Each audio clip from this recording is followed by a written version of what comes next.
কি হয়েছিল 10 বছর আগে পার্ট 2 নিয়ে আইসা পড়ছি। তো বেশি কথা না কয়ে ভিডিও শুরু করা যাক। যখনই এই কথাটি বাহিরে যায় ঠিক তখনই একদল ছেলে মেয়ে চলে আসে সেখানে। হাসিব বলল, এই মেয়ে কি করতেছেন এইসব তুমি?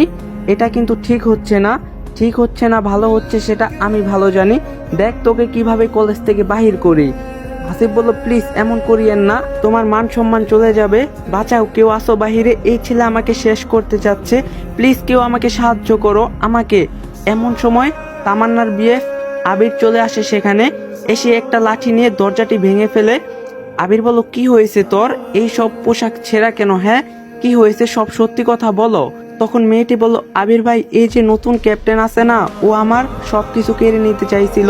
আমাকে আগেও বলছে আমি এই কলেজের ক্যাপ্টেন, আমার সাথে রুম ডেটে যাবি। তখন আবির বলল, বলিস কি, এই সব বলছে?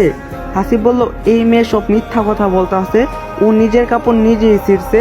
কথাটি শেষ হতে না হতেই কোথা থেকে তামান্না এসে হাসিবের গালে কষে একটি থাপ্পড় দেয়। তামান্না ঠাস ঠাস করে 2টা থাপ্পড় মারে।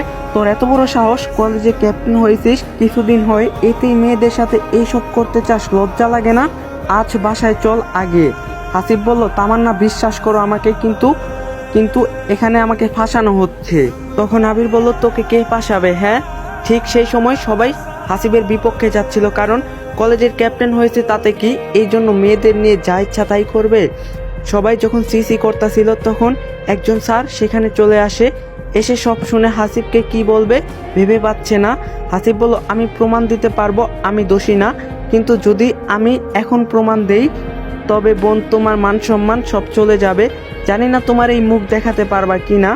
দে প্রমাণ দে, তুই হচ্ছিস একটা খারাপ ছেলে, নিজে খারাপই করবি আবার নিজেই বলবি প্রমাণ দিবি। আমাকে নিয়ে ভাবতে হবে না, প্রমাণ কর যে তুই নির্দোষ।